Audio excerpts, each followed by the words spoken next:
지금 이 순간. 사실 이 노래 들으러 갔다가 공연장을 빠져나오면 어머, 오히려 다른 노래에 치이거나. 안녕하세요, 효니입니다. 와, 여러분 또 이렇게 영상으로 여러분과 인사를 드리게 됐는데요. 새해 복 많이 받으세요. 2022년 새해가 밝았습니다.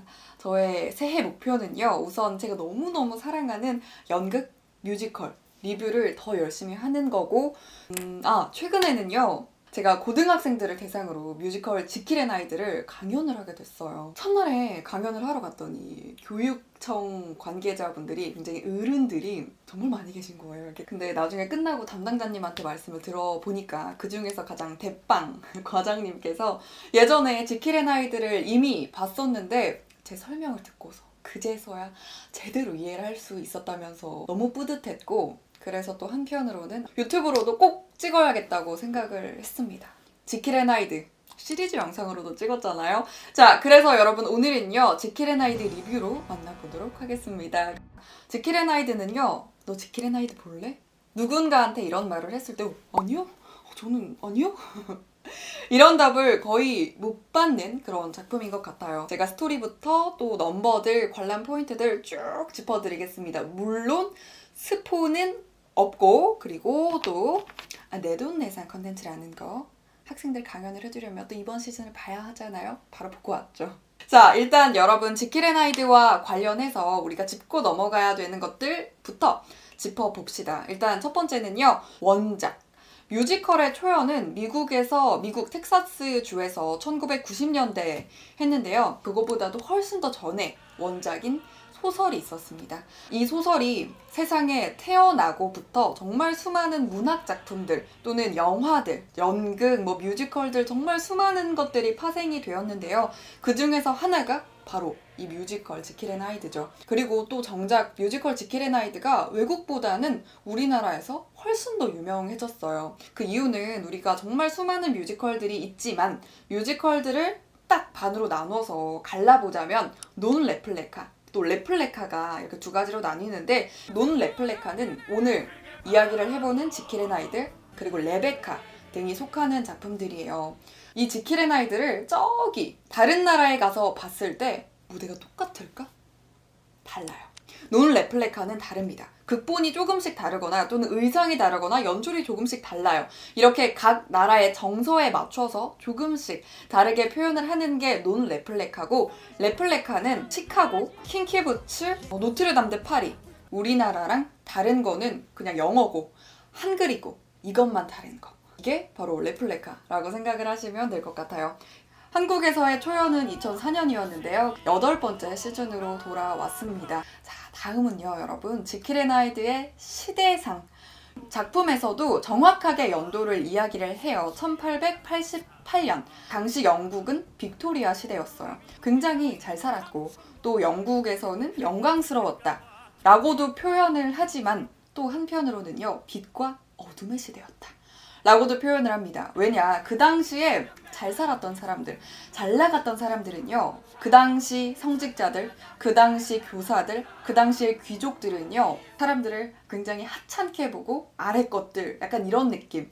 그와 반대되는 거리의 사람들, 하층민들은요, 정말 극심한 착취를 당하면서 살았습니다. 지킬은요, 그 당시에 정말 열정을 다해서 치료를 했던 저명한 의사였어요. 근데 어디에서 일하는 의사였느냐? 정신과 병동에서 일을 했습니다.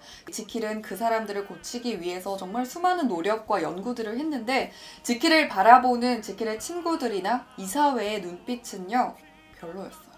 또 저렇게까지? 이런 눈빛으로 지킬을 바라봤습니다. 그렇지만 지킬은요, 사람들을 고치려고 했어요. 그 이유 중에 하나는 지킬의 친아버지도 정신분열증을 앓고 계셨는데요. 지킬은 이 정신분열증을 앓고 있는 사람들을 보면서 우리 인간에게는 선한 것과 악한 것이 있는데 그 두 가지를 딱 분리할 수 있다. 그래서 그걸 통제를 한다면 고칠 수 있겠구나. 이 이론을 바탕으로 연구를 쭉 진행하게 됩니다. 마침내 지킬은요, 임상 실험만, 사람에게 하는 실험만 남겨뒀어요. 근데 그 당시에 사람들은 어땠어요? 그거는 반인륜적인 행위다. 어떻게 그런 실험을 하냐라고 하죠. 지금 누가 이런 실험을 한다고 해도 막을 것 같긴 한데 아무튼 그래서 지킬도 엄청난 반대 앞에서 결국은 자신에게 실험을 하게 됩니다. 자신의 팔에다가 직접 약물을 주사하게 되는데요. 그때 나타나는 게 바로 또 다른 인격 하이드입니다. 지킬과 계속해서 대립을 하면서 사회적으로 큰 파장을 일으키게 되고 지킬은 그것 때문에 고통스러워하고 하이드를 잠재우려고 합니다. 이번에는 인물 설명으로 넘어가 볼게요. 지킬과 하이드는 한 배우가 연기를 하죠. 솔직히 저도 제일 처음에 지킬 앤 하이드를 봤을 때는 지킬을 맡은 배우밖에 안 보였어요. 워낙에 강렬한 캐릭터고 강렬한 설정이고 주인공이기도 하고 미쳤나? 이러면서 봤던 기억이 나는데 이런 지킬과 하이드의 설정은요. 지킬일 때랑 하이드일 때랑 달라요. 뭐가 다르냐? 이 생김새까지 다 다른 걸로 묘사가 됩니다. 특히나 원작인 소설에서는 키, 신장까지도 다른 걸로 묘사가 되는데요. 뮤지컬에서는 같은 사람이 연기를 하니까 바뀔 수는 없잖아요. 그래서 뮤지컬에서 표현하는 장치는 지킬일 때는 머리를 묶고 있고 하이드일 때는 머리를 완전 풀어 헤쳐요. 요런 걸로 여러분들이 확인을 해주시면 되고 그리고 또 하이드일 때는 왼손잡이에요. 자꾸만 손이 이렇게 올라옵니다. 이렇게 하이드를 봐주시면 되고 지킬은 오른손잡이다 라고 보시면 됩니다. 그 다음은 엠마. 이름에서부터 유모라는 뜻을 가지고 있습니다. 지킬의 약혼녀예요.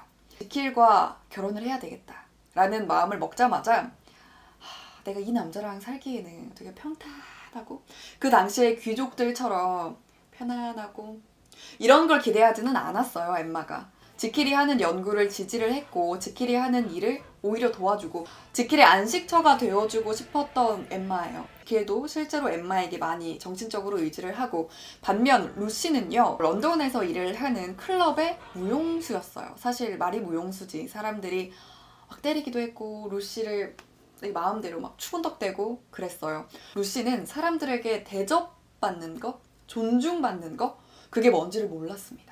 그래서 지킬이 자신에게 잘해주고 친구라고 하자 마음을 열어요. 자, 이번에는 댄버스 경입니다. 댄버스 경은 엠마의 아버지인데요. 지킬의 실험을 반대했었던 이사회 중에 한 명이기도 해요. 근데 그나마 댄버스는 본인의 사위가 될 사람이기도 하니까 지킬에게 좀 의리를 지키려고 하는 그런 인물 중에 한 명이고 또 어터스는요. 지킬의 친구이자 변호사입니다. 끝까지 지킬을 믿어주고 지킬을 지키려고 하는 인물입니다. 그리고 어터슨 역할을 하시는 윤영석 배우는 예전에 2012년부터 2013년까지는 지킬 역할도 하셨대요.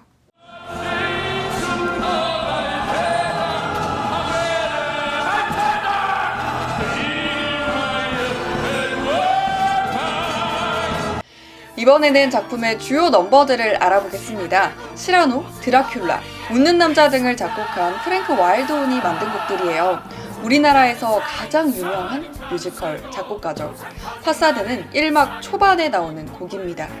작품의 주요 메시지인 인간의 이중성에 대해 이야기해요.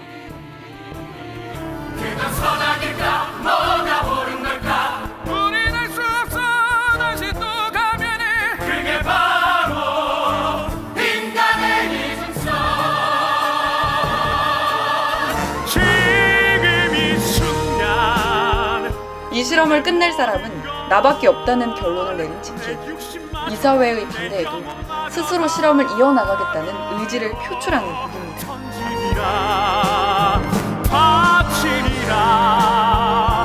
애타게 찾던 절실한 소원을 위해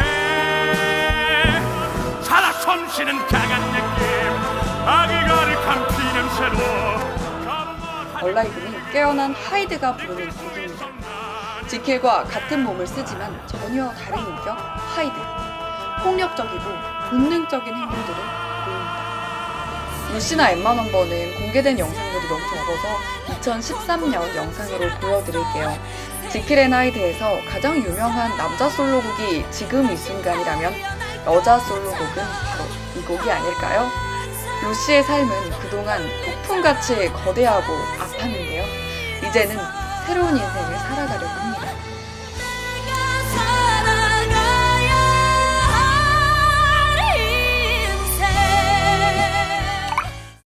지킬 앤 하이드는 확실히 굉장히 화려한 무대가 진짜 포인트인 작품이에요. 제가 리뷰를 할 때 관람 포인트들을 몇 가지 찝어드릴 때가 있잖아요. 지킬 앤 하이드는 일단 첫 번째 무대, 그리고 앙상블 배우분들이에요. 지킬의 앙상블 배우분들은 갓상블이라고 불릴 정도로 나왔을 때의 그 존재감이 진짜 확실하다고 생각을 합니다. 특히나 저는 파사드, 누군가가 저한테 지킬 앤 하이드를 3분으로 줄여보세요 라고 한다면 저는 파사드를 보여줄 것 같아요. 지킬 앤 하이드가 가지고 있는 인간의 이중성이나 선과 악이나 또는 이 시대상, 사람들이 둘로 나뉘어 있고 서로를 향해서 위선자라 그러고 손가락질을 하고 그런 내용들을 정말 다 함축해서 담고 있는 내용이 바로 파사드고, 또 그걸 무대에서 너무너무 잘 표현을 합니다. 특히나 2층 무대, 2층 무대를 가지고 있는 뮤지컬들은 많아요. 대극장뿐만이 아니고 소극장, 중극장에도 2층 무대는 많아요. 그런데 지킬 앤 하이드는 이 2층 무대를 이용해서 시대상을 너무너무 잘 표현을 했고, 2층을 보면요, 주교나 교사나 엠마를 포함해서 귀족들이 쭉 있고, 또 밑에는요 루시를 포함을 해서 외면당한 사람들, 착취당하는 사람들, 일반 사람들이죠. 그렇게 표현을 해놨습니다.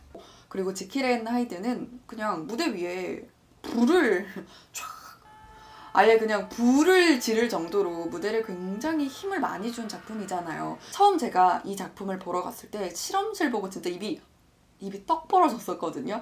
와, 저렇게까지 디테일하게 할 일인가? 실험실 이야기가 나온 김에 제가 좀 더 디테일한 포인트들 몇 가지를 짚어드릴게요. 실험실을 봤을 때 실험실의 왼편과 오른편에는요 거울이 크게 달려있어요. 이 거울이 굉장히 중요한 연출 포인트 중에 하나인데요. 아, 오늘은 좀 화장이 잘 됐나? 아, 어떻게 귀걸이 이거 해볼까? 이러려고 거울을 보는 경우도 물론 있지만, 왠지 거울을 보면서는 나 스스로도 그래, 올 한 해도 잘해보자, 이런 결심도 하게 되고, 지킬이 거울을 보면서 지킬인 모습도 보지만 꿰뚫어 보면서 그 안에 있는 하이드를 보기도 하고, 또 반대로 하이드는 그 안에 있는 지킬을 보면서 나오지 마, 뭐 이런 식으로도 하고, 하이드라면 뭐 욕을 하기도 했겠죠. 그런 식으로 거울 디테일들이 많이 쓰였다는 거. 근데 또 한편으로 너무 아쉬운 거는, 물론 지킬 앤 하이드가 소설도, 원작도 정말 예전에 쓰여진 작품이고 뮤지컬도 1990년대 작품이에요, 여러분. 이런 고전 작품들을 볼 때 그래, 고전이야, 그래, 이건 작품이야 라고 생각을 물론 하지만, 지금 시대에서 우리는 그래도 보고 있잖아요. 여자 캐릭터들이 그냥 지고지순하게 남자 기다리고 뭐 약혼식에 늦어도 괜찮아요, 온 게 어디예요, 이런 캐릭터들. 또 루시가 지킬을 통해서 자신의 인생을 다시 살아가려고 막 다짐을 하고, 물론 루시 스스로 다짐을 하고 그런 것도 있겠지만 개인적으로 저는 이 부분이 조금 아쉬웠다. 그런데 이건 지킬 앤 하이드만의 문제라기보다는 고전 작품에 나오는 솔직히 여성 캐릭터들이 다 그렇기는 하죠. 그건 조금 아쉬워요. 또 아쉬운 이야기가 나온 김에 솔직히 저는 개인적으로 지킬 앤 하이드가 저의 완벽한 취향은 아니에요. 이런 스토리가 엄청 재미있다고 느껴지진 않았던 것 같아요.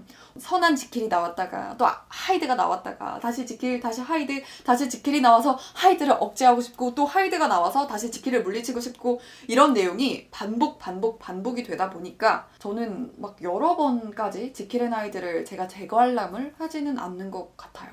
근데 다만 지킬 또는 루시 또는 엠마, 특히나 지킬 역할을 맡으시는 분들은 너무나 다이나믹한 감정과 표현과 그런 걸 하니까, 여러분들이 좋아하시는 배우가 지킬 앤 하이드를 한다면 저는 꼭 보시는 걸 추천을 드리겠습니다. 확실히 지킬 앤 하이드의 그 캐릭터들의 매력은, 저는 그것 때문에 이렇게 국민 뮤지컬이 됐다고 생각을 합니다. 아, 맞다. 그리고 여러분, 제가 보고 온 페어도 궁금하시죠? 저는 지킬의 신성록, 루시의 윤공주, 엠마의 민경아 배우님들로 보고 왔습니다. 이번에 지킬 앤 하이드가 굉장히 오랫동안 공연을 하더라고요. 5월인가? 그쵸? 맞네요. 지난해 10월부터 시작을 해서 올해 5월 8일까지 지킬 앤 하이드가 공연을 하는데요. 이번에 캐스팅이 1차, 2차 따로따로 풀렸는데, 1차는 류정한, 홍광호, 신성록, 윤공주, 아이비, 선민, 조정은, 최수진, 민경아. 2차는요, 은지킬, 박은태 배우님과 그리고 카이, 전동석, 선민, 정유지, 해나, 조정은, 최수진, 이지혜. 저는 개인적으로 은지킬. 왜냐면 제가 지난 시즌에 잘 봤었거든요. 지난 시즌에 봐서 제가 은지킬이 너무 좋았어서 여러분께 추천을 드린 거고, 여러분들이 지킬의 나이들을 내가 그래도 한 번쯤은 봐야겠다. 넘버도 너무너무 좋고 한 번쯤 보신다면 그래도 후회할 작품은 아니라고 생각을 합니다. 오늘은 제가 이번 시즌에 본 느낌을 전반적으로, 그리고 처음 지킬의 나이들을 접하시는 분들께 포커스를 맞춰서 스포 없이 간단하게 리뷰를 해봤는데요. 이미 지킬의 나이들을 보신 분들이라면 제가 예전에 스포 다 하면서 디테일하게, 그리고 넘버 소개들도 하면서 지킬의 나이들을 소개한 영상들이 있는데 그 영상 보시는 거 추천을 드리겠습니다. 네, 그러면 여러분 저는 또 다음 영상으로 여러분과 인사를 드리도록 할게요. 감사합니다.